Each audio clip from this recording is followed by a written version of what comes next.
اللہ ताला को सबसे बेहतरीन अमाल वो पसंद है जो बेशक थोड़ी हो लेकिन हमेशा किए जाए। तो हम जो बेहतरीन डीड्स की आज बात करेंगे, कोशिश करें बेशक सब ना करें और लेजी भी ना हो जाए, यानी हम बीच के लोग हैं, नॉट ओवर मोटिवेटेड कि जिसमें 10 दिन तो किए फिर छोड़ दिए, और ना ही अपने आप को इतना हकीर समझ लिया कि मैं तो कुछ भी नहीं कर सकता सिवाय 2-4 अमाल के। बीच में रहें, जितना कर सकते हैं अपने आप को जाने और पहचानने और उतना करने की कोशिश करें और उनको कंसिस्टेंटली करने की कोशिश करें। क्यों? क्योंकि रसूलुल्लाह सल्लल्लाहु अलैहि वसल्लम की इबादत के बारे में उम्मुल मोमिनीन आयशा रज़ियल्लाहु तआला अन्हा से पूछा गया और कहा गया कि उम्मुल मोमिनीन, how were the deeds of the prophet सल्लल्लाहु अलैहि वसल्लम, उनके अमाल कैसे थे? Did he used to do extra deeds and worship on special days? क्या वो बहुत ज्यादा अपने आप को पुश करते थे कुछ, यानी जुमे को या मंडे और थर्सडेज को? नहीं। She said no, but his deeds were regular and constant. कहा कि उनकी जो डीड्स थी ना वो रेगुलर थी। हाँ, exceptions are always there. Ramzan में वो रात को जागते थे और वो सारा हिसाब किताब, हज के पहले 10 दिन वो एक्सर्ट करते थे, लेकिन जो उनके बाकी 11 महीने या उससे थोड़े कम, वो किस तरह के थे? हमारा ग्राफ पता है क्या होता है? रमजान में ऐसे पीक पे गए, फिर ऐसे इतना बुरा गिरे कि फिर उठे ही ना, और फिर हज के 10 दिनों में कुछ ऊपर गए, फिर गिरे कि अगर रमजान तक उठे ही ना। लेकिन रसूल सल्लल्लाहु अलैहि वसल्लम का एक हाई लेवल ऑफ इबादत विद कंसिस्टेंसी और रमजान में मजीद बढ़ जाना उनका ये होता था। और वो रसूल सल्लल्लाहु अलैहि वसल्लम थे। हम लोग भी अपना देखें कि हम भी जितने एक्शन कर सकते हैं वो हम मेंटेन करें और रमजान में ये थोड़ा बढ़ा दें। तो उन्होंने कहा कि no, but his deeds were regular and constant. और फिर क्या कहा कि and who among you is able to do what the prophet सल्लल्लाहु अलैहि वसल्लम was able to do in worshipping अल्लाह सुब्हानहू व तआला? तुम लोगों में से कौन है जो वो कर सकते हैं जो रसूल सल्लल्लाहु अलैहि वसल्लम किया करते थे? यानी आप सल्लल्लाहु अलैहि वसल्लम तो रातों को तहज्जुद में खड़े होते और इतना लंबा खड़े होते कि उनके पाँव सूज जाते हैं। 1.5-2 घंटे की तरावी से या इबादत से पाँव नहीं सूजते। हम भी खड़े होते हैं रमजान में जिस दिन कोई लंबी सूरत पड़ी जाए तो। ये तकरीबन 3 से 4 घंटे की तहज्जुद और इसमें कांस्टेंट खड़ा होना और अल्लाह की हम्द व सना बयान करने से पाँव सूजते हैं। और उनके जो he was a commandant, he was a father, he was a husband, he was a qazi, he was everything of Medina, yet he used to strive in the इबादत ऑफ अल्लाह सुब्हानहू व तआला। सही बुखारी सही मुस्लिम की हदीस है, अल्लाह के नबी सल्लल्लाहु अलैहि वसल्लम फरमाया कि the supplication of the one of you will be answered as long as he is not hasty and impatient. तो में से हर बंदे की दुआ कबूल होगी लाजमी, जब तक वो जल्दबाज या इम्पेशेंट बेसब्रा नहीं हो जाएगा और वो कहे कि मैं तो इतने अरसे से दुआ करता जा रहा हूँ लेकिन आज तक आंसर नहीं हुई, एंड ही डिस्पेयर्स एंड अबैंडन्स द सप्लिकेशन, यानी वो उसे हार मान जाता है और उस दुआ को तर्क कर देता है। हालांकि होना क्या होता है कि उसकी दुआ की कबूलियत में कुछ दिन, कुछ अय्याम, कुछ साआत, कुछ घंटे रह गए होते हैं, लेकिन वो हार मान जाता है और कहता है कि मेरी तो दुआ कभी कबूल ही नहीं होती, यानी मैं इतने अरसे से दुआ कर रहा हूँ और ये कबूल ही नहीं होगी। अल्लाह सुब्हानहू व तआला किसी बेसब्रे की या हेस्टी की, इसमें क्रक्स क्या है? ये मैं हदीस यहाँ पे क्यों लाया हूँ? क्यों? क्योंकि बी कंसिस्टेंट इन योर इबादत। यू आर नॉट आस्किंग अल्लाह सुब्हानहू व तआला for that thing only, but you are asking अल्लाह सुब्हानहू व तआला for good deeds and actions, for नेक अमाल। मतलब दुआ का मकसद सिर्फ चीज को हासिल करना नहीं है, दुआ का मकसद ज्यादा बड़ा ये है कि मैं अपने रब से ताल्लुक को मेंटेन रखूं। और सल्लल्लाहु अलैहि वसल्लम कहते हैं कि हमें पसंद है कि हमारी दुआ कबूल ना हो ताकि हमारा रब से कनेक्शन मेंटेन रहे और हम मांगते रहें। क्यों?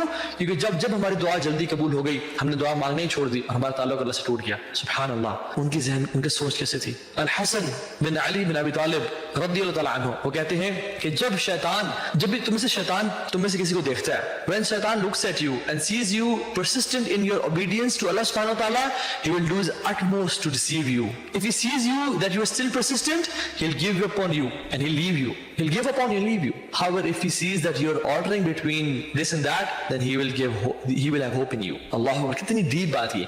कहा कि जब शैतान तुम्हें से किसी को देखता है कि वो कंसिस्टेंट और परसिस्टेंट है, तो वो तुम पे ट्राई करता है कि तुम्हें डिसीव करे, फिसलाए और तुम्हें लेजी लिथार्जिक कर दे। और जब वो देखता है कि नहीं, ये बंदा या बंदी अभी तक परसिस्टेंट है और इसको नहीं छोड़ा, तो तुमसे होप हार जाता है। वो कहता है कि यार ये बंदा मेरे काम का नहीं है, इसको मैं नहीं हरा सकता। लेकिन जिस शख्स को वो देखता है कि वो ऑल्टर कर रहा है, कभी 5 नमाजें बाजमात, कभी 4 बाजमात और एक घर में पढ़ ली, कभी 12 रकातें पढ़ी, कभी छोड़ दी, कभी नमाज के बाद इज़कार किए, कभी छोड़ दिए, कभी गुनाहों से बचा और कभी कर लिए, then he has hope in you कि तुम उसकी एक प्रे बन सकते हो। यानी he has got hopes in you कि वो तुम्हें पिघला सकता है और तुम्हें फिसला सकता है रास्ते से। तुम्हें करना क्या है? हम आज जो अमाल और एक्शन सुनेंगे, कोशिश हमने ये करनी है कि हम इनको कंसिस्टेंसी के साथ सारी जिंदगी करते रहें इंशाल्लाह। ठीक है, एक हदीस में 3 डीड्स कथे बताई गई हैं और आप सल्लल्लाहु अलैहि वसल्लम से पूछा गया कि सबसे बेहतरीन अमाल कौन से हैं? रसूलुल्लाह सल्लल्लाहु अलैहि वसल्लम फरमाया कि the most beloved deeds to अल्लाह सुब्हानहू व तआला इज फेथ इन अल्लाह, अल्लाह पे ईमान लाना, and then maintaining good relations with your kith and kin, अपने रिश्तेदारों से अच्छे ताल्लुक कायम करना, मेंटेन रखना,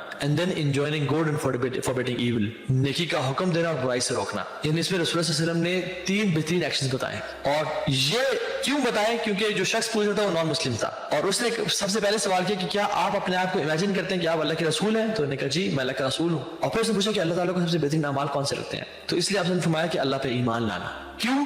क्योंकि हम लोग जो अक्सर सोचते हैं ना कि देखें जी वो जूस भी ठीक है जन्नत में जाएंगे, क्रिश्चियंस भी जाएंगे, मुसलमान भी जाएंगे, हिंदू भी जाएंगे, सब अल्लाह से जोड़ने के रास्ते हैं। ये बहुत बड़ी फैलेसी है, बहुत फेक कॉन्सेप्ट है। कुरान में क्लियरली आता है वमन यब्तगी गैरल इस्लामी दीनन फलन युक़बल मिन्हु वहुव फिल आखिरति मिनल खासिरीन, कि जिसने इस्लाम के अलावा कोई दीन को प्रेफर किया, चूज किया, ऑनर किया, उसको चाहा अपने लिए, फलन युक़बल मिन्हु। आप खोल के तर्जुमा पढ़ लें, अगर आपको शक है कि मैं गलत तर्जुमा कर रहा हूँ, किसी भी कुरान को खोले, किसी का तर्जुमा पढ़ लें, वमन यब्तगी गैरल इस्लामी दीनन फलन युक़बल मिन्हु, वो इस्लाम के अलावा किसी और दीन को प्रेफर करेगा, चूज करेगा, जिसको सिलेक्ट करेगा, उसे कबूल कुछ नहीं किया जाएगा। वहुव फिल आखिरति मिनल खासिरीन, और वो आखिरत में खसारा पाने वाले में से हो जाएगा, लूजर्स में से हो जाएगा। क्यों?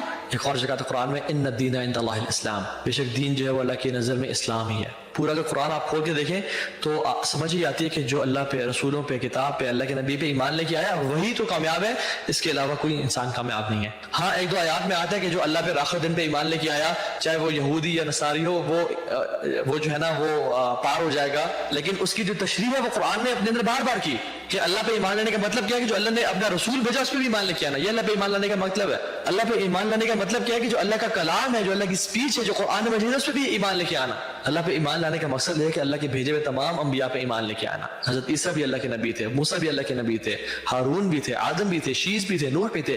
ये चीज होती है। तो किसी एक आयत को उठा के उसको समझने की कोशिश करना दीन को, this is wrong concept. Quran को पूरा समझना है तो हमें कुरान को पूरा पढ़े। और ये मैं नहीं कहता कि आप कुरान को नहीं समझ सकते, आप नहीं पढ़ सकते, ये बहुत गलत कॉन्सेप्ट है। जैसे कैथोलिक्स ने, क्रिश्चियंस ने ये कहा था कि तुम जो है ना बाइबल को नहीं पढ़ सकते हो, ये इसी रिएक्शन की बेसिस पे प्रोटेस्टेंट्स खड़े हुए और उन्होंने फिर अपना दंगा फसाद किया। हम नहीं कहते ऐसा, कुरान हर इंसान के लिए है, कुरान को हर इंसान पढ़ सकता है और समझ सकता है। हाँ, मुफ्ती ना बने आप, फतावा ना दें आप, नए नए कॉन्सेप्ट ना निकालें, इस्लाम की इन डेप्थ समझना तो किसी एक्सपर्ट से पूछें। बेसिक बेसिक कुरान जो 98% है, 90% है, उसको आप समझ सकते हैं इजीली। तो इन्ना दीन इंदल्लाहिल इस्लाम, इस्लाम ही दीन है। और दूसरी बात की, रिलेशनशिप अपना कायम करना, अपने रिश्तेदारों से सिला रहमी करना। अबू बकर सिद्दीक का जो कजन था मिस्ताह बिन असासा, उन्होंने हज़रत आयशा पे तोहमत लगा दी। और अबू बकर सिद्दीक ही वो शख्स थे जो कि मिस्ताह बिन असासा को मंथली वेज दिया करते थे, मंथली राशन दिया करते थे कि तुम खाओ पियो, क्योंकि वो गरीब थे, अबू बकर सिद्दीक अमीर थे। लेकिन जब देखा कि वो शख्स जिसने अबू बकर सिद्दीक की बेटी पे झूठी तोहमत बांधी और वो शख्स इसको मैं खिलाता पिलाता हूँ, वो ऐसे काम में शामिल हो गया, तो गुस्से में आया और कहा कि आज से बात तुम्हें मैं कभी नहीं करूंगा, ऐसा तुम्हें मैं कभी वेज नहीं दूंगा। अल्लाह ताला ने कुरान की आयत नाजिल कर दी, फलयाफू वलयस्फहू, तुम पार्डन करो, लोगों से रिकंसाइल करो, माफ करो उनको।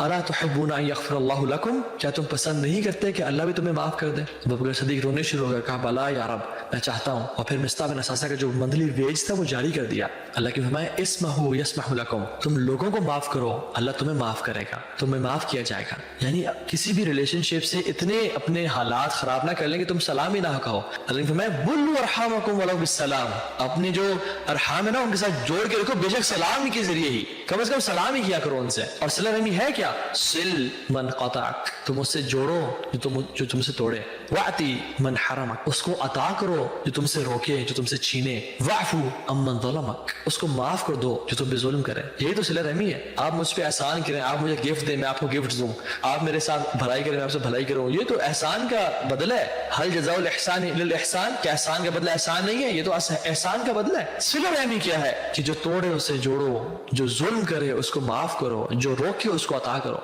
मुआज़ बिन जबल को अल्लाह के नबी ने जो लास्ट एडवाइस की थी वो क्या की थी? अहसन खुलुक़क लिन्नास या मुआज़ इब्न जबल, ऐ मुआज़ अपने अखलाक को लोगों के लिए बेहतर रखना, मुसलमानों के लिए नहीं, लिन्नास तमाम इंसानों के लिए अपने अखलाक को बेहतर करना। अनफॉर्चुनेटली आप देखते हैं मुस्लिम माशरे में, मैं खुद बड़ा चीज को देखता हूँ और डिसअपॉइंटेड फील करता हूँ कि नमाजी मिल जाएंगे आपको, हज करने वाले मिल जाएंगे आपको, रोजा रखने वाले भी मिल जाएंगे, सदका खैरात देने वाले मिल जाएंगे, लेकिन अच्छे अखलाक वाले नहीं मिलते। यानी अच्छा अखलाक क्या है कि लोगों के साथ भलाई करना, भलाई का इरादा करना, उनको अपने ऊपर प्रेफर करना, अपनी भूख को सेकंड प्रायोरिटी देते हुए उनकी भूख को प्रेफर करना, अपनी नीड्स को कॉम्प्रोमाइज करते हुए उनकी नीड्स को पूरा करना, अपनी प्यास को पे कॉम्प्रोमाइज करते हुए उनकी प्यास को यानी उनको अता करना। यानी if you have something limited give it to the other person, या कम से कम ज्यादा उसे दें, या कम से कम बराबर ही दे उसे।